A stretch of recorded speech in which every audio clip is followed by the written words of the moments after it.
I thought my life was over the day I buried my wife. Since then, every laugh felt borrowed, every silence heavier than the last. I promised myself I'd protect my daughter from more pain, even if it meant locking my heart away forever. But then a storm knocked on my door, and with it, a stranger who could change everything I thought I knew about love, family, and second chances. Do you believe some people are sent into our lives for a reason? If yes, like this video and share your thoughts in the comments. The sound of the rain always takes me back. I sit on the edge of the couch, staring at the window as water streaks down the glass. My daughter's voice breaks through the storm. "Daddy, it's leaking again." I turn and see her standing in the hallway, clutching her blanket, pointing to the small drip from the ceiling. A bowl already sits beneath it, half full. "I'll fix it tomorrow," I tell her, though I know I've said that too many times before. She frowns, tugging her blanket tighter. "But what if it rains harder tonight?" I kneel, brushing her damp hair back. "Then I'll stay up and keep watch. Nothing will get past me, okay?" Her little eyes search mine, as if she wants to believe. She's only 7, but she sees more than she should. "Daddy," she whispers, "do you ever get tired?" The question hits me like the thunder outside. I swallow hard. "All the time, sweetheart. But I don't stop because I've got you." She presses her forehead against my chest. "I miss Mommy." My arms tighten around her. "I know. I miss her too." My voice cracks. I force myself to keep steady, because she doesn't need to see me fall apart. Inside, though, I'm already unraveling. Bills stacked on the kitchen table. An empty fridge except for milk, eggs, and leftovers I pray won't spoil before payday. My work boots by the door, worn to the bone. Every day feels like a test I'm barely passing. And yet, when she clings to me, I know I can't give up. We move back to the couch. She curls beside me, her small hand holding mine. "Tell me a story," she says softly. I glance at the old clock. Past midnight. A story? In this storm? Yes. Mommy used to tell me one when I got scared. I bite my lip. My wife's voice still echoes in this house, though she's been gone 2 years. The thought of replacing her in any way feels wrong. Still, my daughter needs comfort more than I need to cling to grief. "All right," I whisper. "Once upon a time, there was a brave little girl who had a castle. But the castle had cracks in the roof, and every time it rained, she worried it would fall apart." Her eyes widen. What did she do? She had a knight. Not a very strong knight. His armor was dented, and his sword was dull. But he never stopped fighting to protect her. Her lips curl into a smile. "Did he win?" I pause, staring at her tiny fingers wrapped around mine. My voice shakes when I answer. "He's still fighting, sweetheart, every single day." She leans into me, whispering, "Then I think he'll win." The thunder rolls louder. She jumps, and I kiss her hair. "Daddy, what if the storm takes our house away?" I force a smile. "Then I'll build us another one with my own 2 hands. But you're always tired." Her words cut deeper than the storm. I look away, ashamed. Even tired nights don't give up. She studies me, then nods as if sealing a promise. Then I won't give up either. Hours pass. The storm refuses to let go. She finally drifts to sleep, her head on my lap. I don't move, afraid to disturb her. My hand rests on her back, feeling the soft rise and fall of her breathing. I whisper into the dark, "God, please, don't let me fail her. I can't lose her too." The walls creak, the wind howls, and water taps steadily into the bowl. I stare at the ceiling, my chest heavy. Sometimes I wonder if I'm just waiting for the day everything collapses. My strength, this house, my hope. But then she stirs, murmuring in her sleep, "Love you, Daddy." And for a moment, the weight feels lighter. Lightning flashes through the window, throwing shadows across the room. I rub my eyes, exhausted but unwilling to sleep. If the storm worsens, I need to be ready. Always ready. That's what being a father means. The night grows colder. I throw an extra blanket over her, whispering, "It's you and me against the world, kiddo." I almost convince myself it's enough. Almost. Then, just as the thunder peaks, I hear something that doesn't belong to the storm. A knock, faint at first, then louder. I freeze, my heart pounding. Who would come here at this hour in this storm? Another knock. Desperate, urgent. I look down at my daughter, still sleeping, and whisper, "Stay with me, baby girl. Whatever this is, I'll handle it." I rise slowly, every muscle tense, and step toward the door. And that's when I realize the storm outside isn't the only one I'll face tonight. The knock comes again, louder this time, over the roar of the storm. I whisper to myself, "Don't open it. Nobody comes here for good reasons." But the knocking doesn't stop. My daughter stirs on the couch, rubbing her eyes. "Daddy? Who is it?" "I don't know, sweetheart. Go back to sleep." She shakes her head. Someone needs help. Her words slice through me. She's just a child, yet her heart is braver than mine. I steady my breath and walk to the door. The storm pushes against me as I crack it open. A woman stands there, drenched, hair plastered to her face, arms wrapped around herself. "Please," she says, voice shaking. My car had died on the road. No signal on my phone. I didn't know where else to go. I hesitate, gripping the doorframe. Strangers mean risk. Risk means danger for my daughter. She adds quickly, "I'll leave as soon as the storm eases. I just need to get warm." My daughter's small voice comes from behind me. "Daddy, let her in." I turn. Her eyes plead with me, wide and shining. I sigh. "All right, come in." The woman steps inside, shivering. Water drips onto the worn rug. I grab a towel and hand it to her. "Thank you," she whispers, drying her hair. "Sit." I nod toward the couch. "You'll catch pneumonia standing there." She hesitates, then lowers herself carefully. My daughter scurries over, pulling her blanket off and holding it out. "You can use mine," she says softly. The woman's lips curve into a faint smile. "That's very kind." I brew tea with the last of the leaves we have. When I place the steaming mug in her hands, she looks at me as if it's the greatest gift in the world. The silence stretches, broken only by the thunder. I clear my throat. "Where were you headed in this storm?" Her gaze drops to the mug. "Just the way." That answer is too sharp, too guarded. I don't push. My daughter leans against me. "Daddy, can she stay until morning?" I glance at the woman. She doesn't meet my eyes, just stares into the tea as if she's afraid of the question.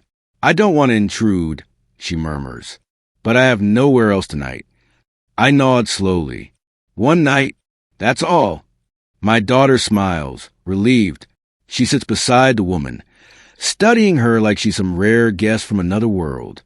"You're really pretty," she says suddenly. The woman laughs softly, though it sounds more like a breath caught in her throat. "Thank you. And you're very sweet." I watch them, uneasy. My daughter hasn't warmed to anyone like this since her mother died. It stirs something in me I don't want to feel. Later, when my daughter finally dozes off again, I sit across from the stranger. The lamp flickers, throwing shadows across her tired face. "You picked a bad night to get stranded," I say. She chuckles without humor. "Seems storms find me no matter where I go." Something in her tone makes me pause. There's weight behind those words, heavier than wet clothes and thunder. But she doesn't offer more, and I don't ask. I lean back, crossing my arms. Don't take this the wrong way, but I don't usually open my door to strangers. Her eyes finally meet mine, dark, unreadable. "And yet you did." I shift uncomfortably. "Because of her." I nod toward my daughter. "Then she has a good heart," the woman says gently. "Better than most adults I know." I want to ask who hurt her, what she's running from, but instead I mutter, "It's late. You should rest." I set up a blanket and pillow at the far end of the couch. She thanks me again, voice barely audible over the storm. As I watch her curl beneath the blanket, my thoughts won't quiet. What kind of woman wanders into a stranger's home in the middle of the night? Why does she look like she's been running long, before her car broke down? My daughter sighs in her sleep, clutching her blanket tighter. I whisper to myself, "Just one night. then everything goes back to the way it was. But deep down, I already know nothing about this night will leave us the same. I sat across from her, the candle flickering between us. The storm still rattled the windows, but inside it was strangely quiet. She broke the silence first. Your daughter, she's precious. She held my hand before falling asleep. It's been a long time since anyone held my hand like that. I shifted in my chair, uneasy. She doesn't usually open up to people. Not anymore. Her eyes softened. Because of her mother? The words hit harder than the thunder. I stared at the flame, forcing myself to answer. Yeah, cancer. Took her 2 years ago. She whispered, almost to herself, I'm sorry. That must have broken you.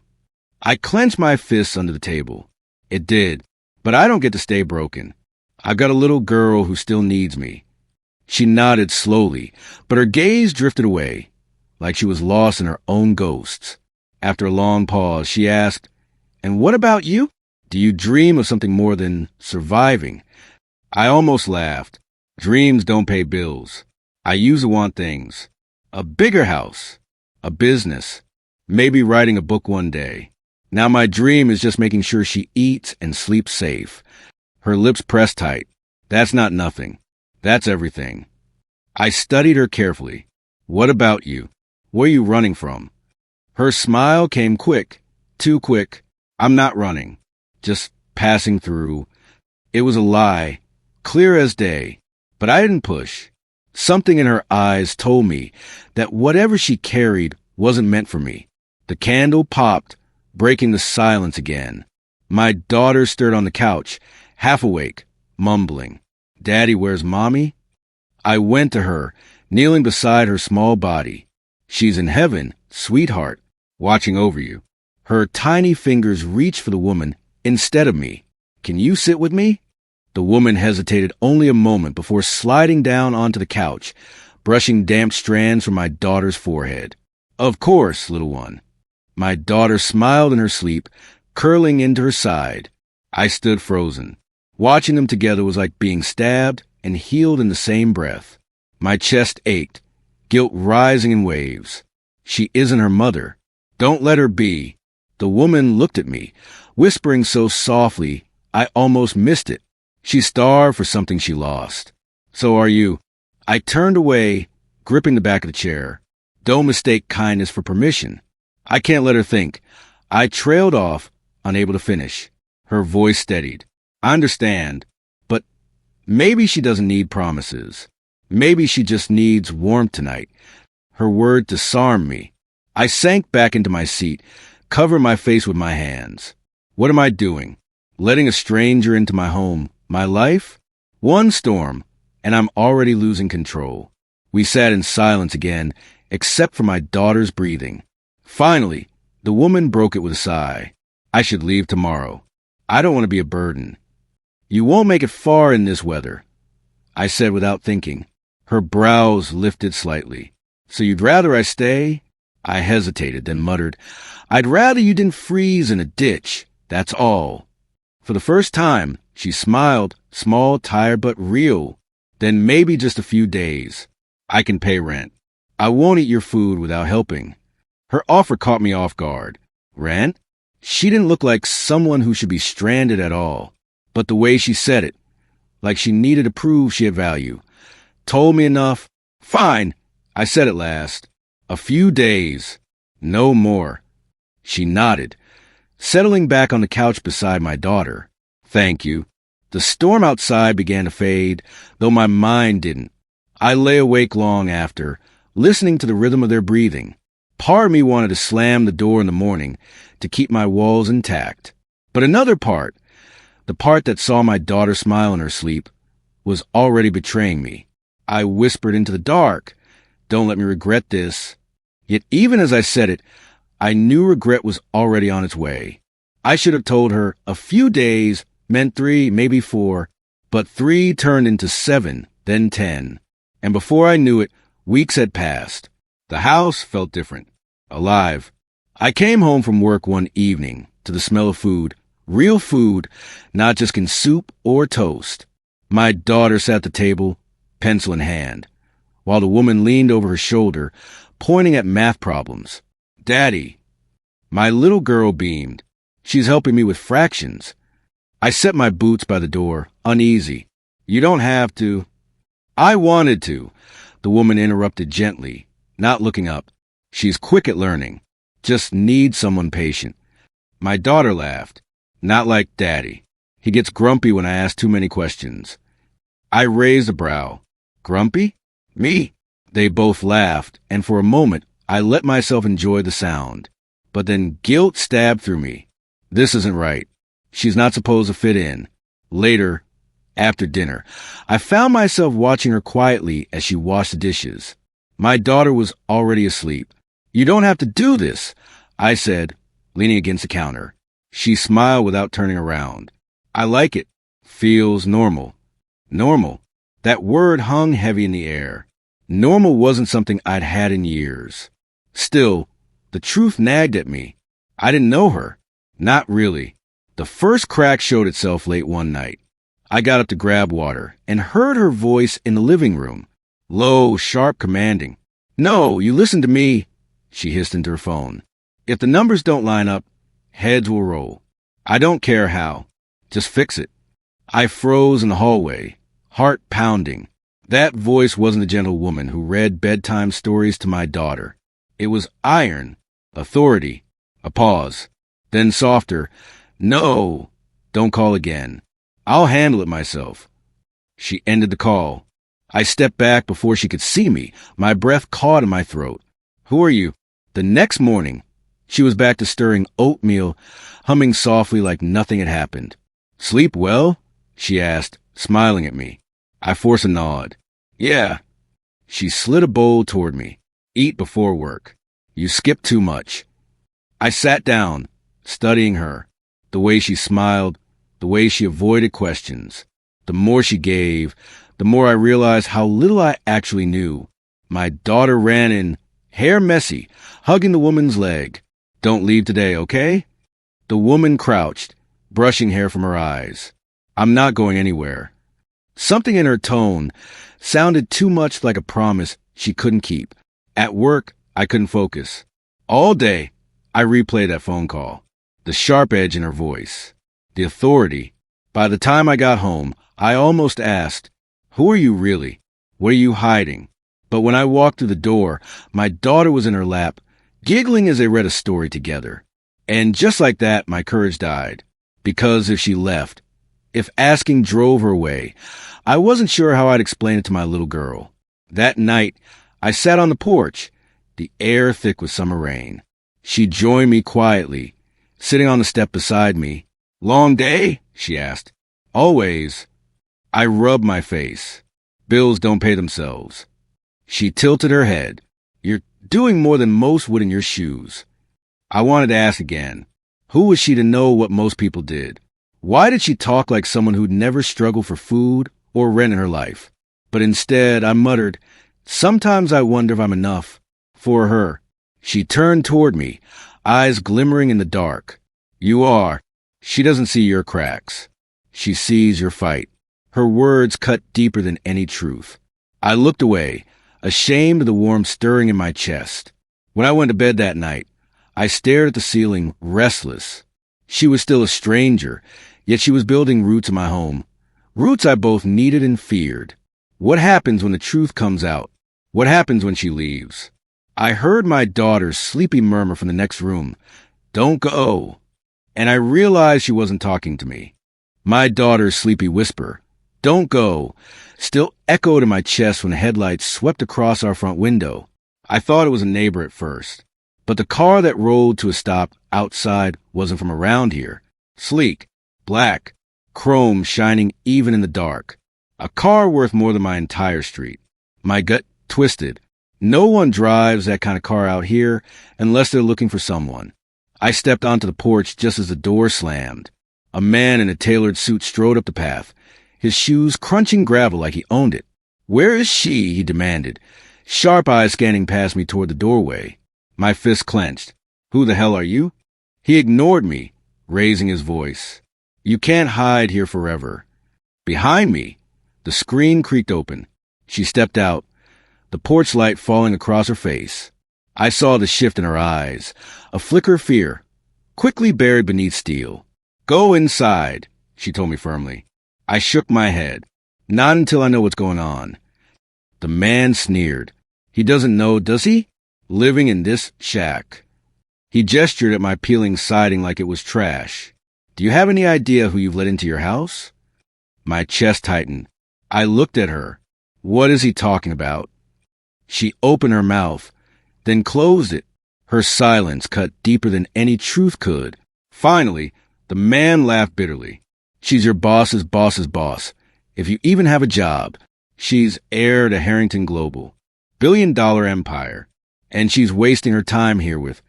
His eyes raked over me with disgust. "This..." The words hit harder than a punch. I turned to her. "Tell me he's lying." Her lips trembled, but her voice came steady. "He's not." My knees went weak, like the porch might give out beneath me. All this time, my daughter's voice carried from inside. "Daddy?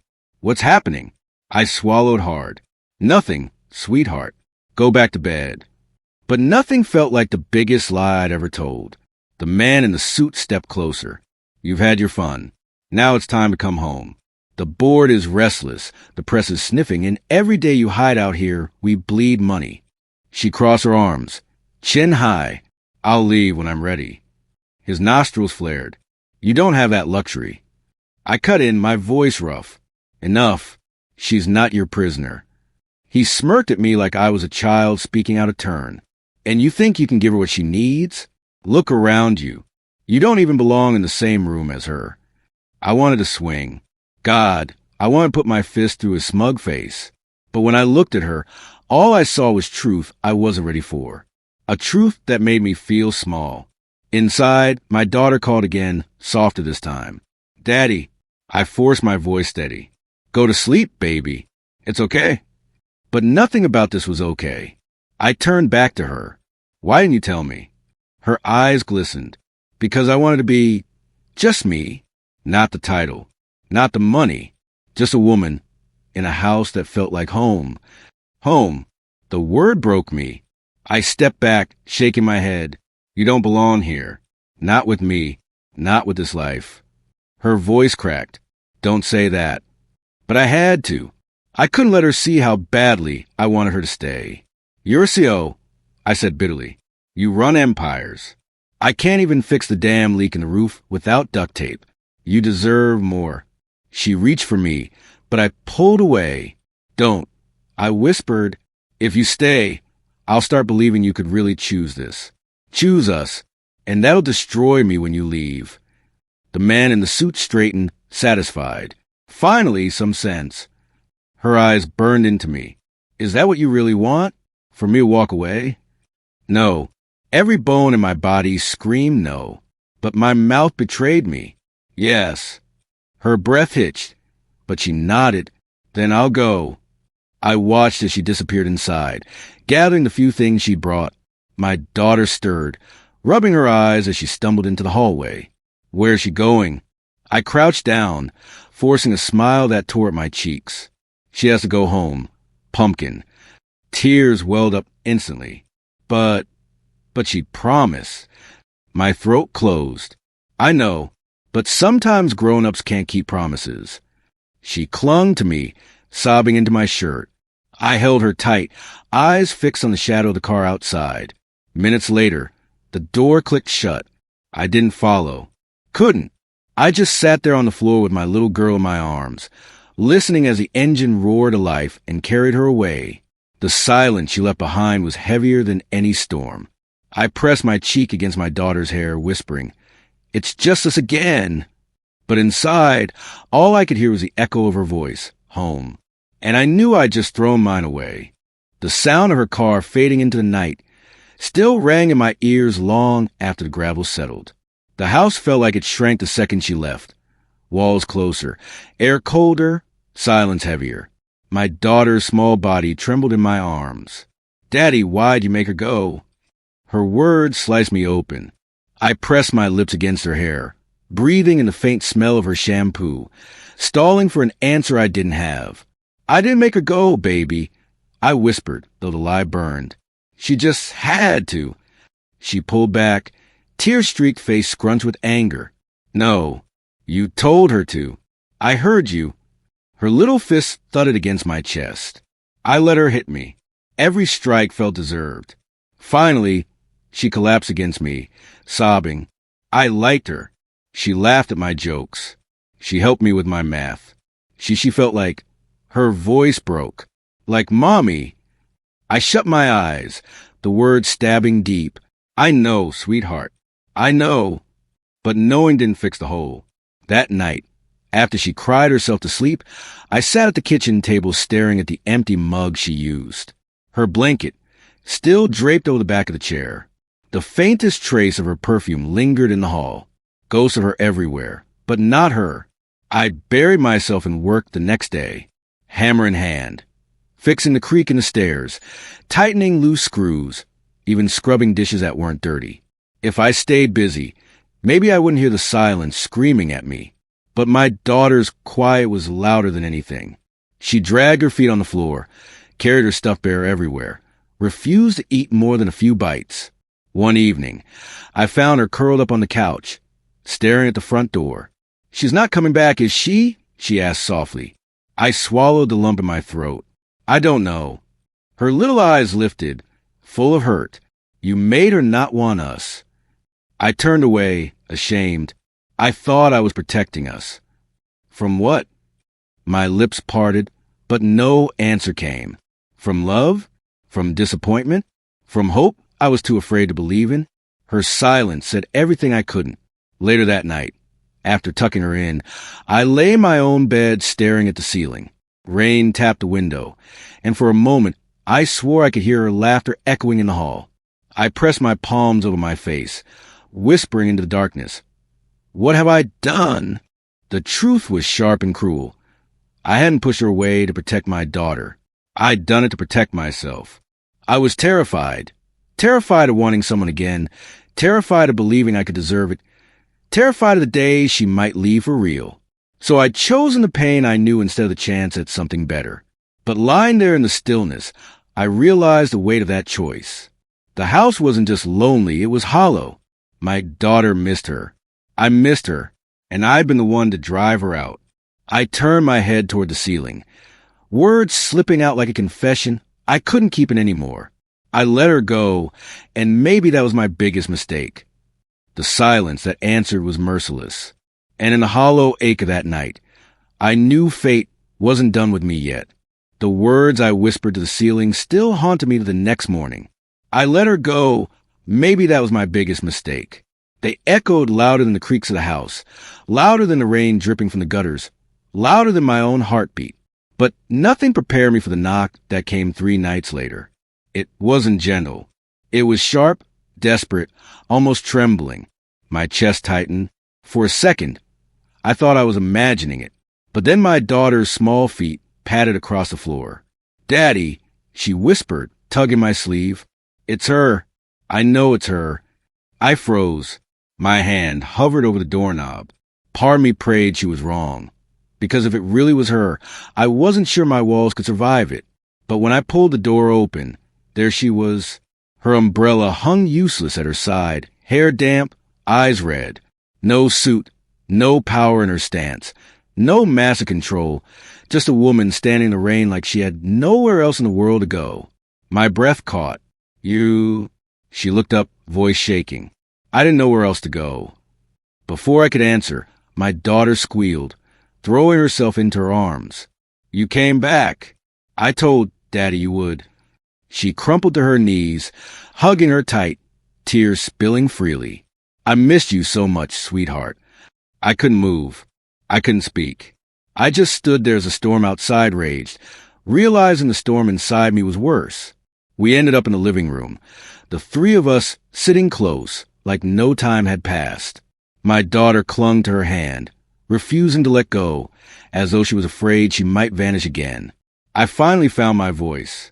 Why are you here? She wiped her face, but her eyes still shimmered.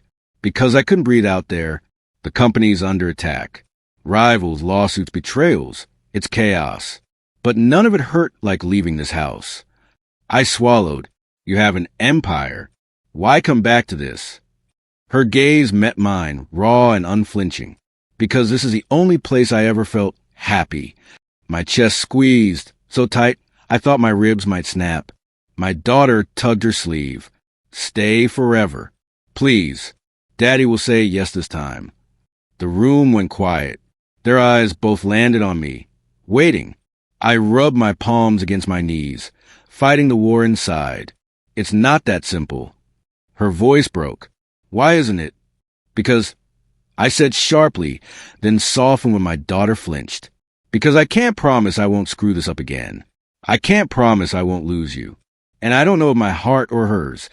I glanced at my daughter. Can take that. She leaned forward, desperate. I don't need promises. I just need honesty. Can you give me that? I stared at her, the woman who could command boardrooms with a glance, now trembling in front of me like I was the only person who mattered. Inside my head, fear screamed, "Don't do this. Don't let her in. You'll just lose again." But another voice whispered quieter. She chose you, not the empire, not the money. You. I wanted to believe it. God, I wanted to. My daughter tugged my sleeve. Daddy. Yes, baby. Her little face lifted, tear-streaked but glowing with hope. If she stays, we won't be lonely anymore. Her words hit harder than any truth I'd admitted to myself. I closed my eyes, exhaling like the air was leaving my soul. You don't know what you're asking. Yes, I do, she whispered. I'm asking for family. Silence wrapped around us again. My heart pounded. Her eyes never left mine. And in that moment, I realized the walls I had built weren't protecting us at all. They were burying us alive. I leaned forward, elbows on my knees. I don't know if I can give you the life you deserve. She shook her head, tears sliding down her cheeks. I don't need that life. I need this one. With you. With her. Don't you see? The nights I spent here, candlelight, laughter, even the leaks in the roof, they were the happiest nights of my life. My throat closed. Why me? Her hand found mine, trembling but sure. Because you don't want me for what I have. You only ever saw me. And that's all I've ever wanted. The weight of her words shattered something in me. I want to pull her close, tell her yes, beg her never to leave again. But fear still coiled in my chest like a snake, hissing reminders of all I'd already lost. So I whispered the only truth I had left. I'm scared. Her fingers tightened on mine. So am I? Our eyes locked, tears falling freely on both sides. And for the first time, the fear didn't feel like a wall. It felt like a door, one I wasn't sure I had the courage to open. My daughter nestled between us, her small hand gripping ours together. Then be scared, but don't be alone. I looked at her, then at the woman beside me, and for the first time in years, I let the silence carry something other than emptiness. Because maybe, just maybe, our worlds weren't meant to stay apart. Her hand in mine, my daughter's tiny fingers weaving us together like she was stitching a broken seam. The silence pressed heavy, but not empty this time. Full of everything I'd been too afraid to say. I cleared my throat, my voice rough. I need to tell you the truth. She looked at me, eyes red but steady. Then tell me. I drew in a long breath, the kind that scraped on the way out. I'm terrified. Every second you're here, I feel this fear clawing at me. Like if I let myself love you, really love you, the universe will rip you away. I've already buried one piece of my heart. I don't know if I can survive another. Her lips trembled. And yet, I forced myself to meet her eyes. And yet, I'd rather risk breaking than live without you. The words left me shaking, but lighter somehow. Tears spilled down her cheeks, but this time, she smiled through them. Do you know how long I've been waiting to hear that? My daughter squeezed both our hands. Does that mean she's staying, Daddy? I laughed softly, though my chest ached. If she wants to. She turned toward me, eyes glistening. I'm so tired of being strong everywhere else, of being untouchable, of carrying a company on my shoulders like it's the only thing that defines me. I don't want to be a CEO in this house. I just want to be me, to belong. Here. Her words pierced straight to the walls I'd built, hitting the raw center of me. I swallowed hard. You do belong. More than I ever thought possible. My daughter giggled, pulling at our arms until we were leaning close, knees touching. Then stop being silly, Daddy. We're already a family. I choked on a laugh, shaking my head. Leave it to her to cut right to the truth. Later that night, after my daughter finally drifted to sleep between us on the couch, I sat watching the soft rise and fall of her chest. The storm outside had passed, leaving the world soaked and still. I whispered, careful not to wake her. You know, when you first knocked on that door, I thought you were just another problem the storm dragged in. Her head rested lightly against my shoulder. And now, I let out a shaky breath. Now I know you were the answer.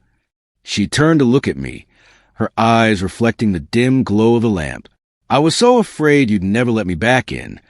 I almost didn't, I admitted, but that wasn't strength. That was fear pretending to be strength. I see that now.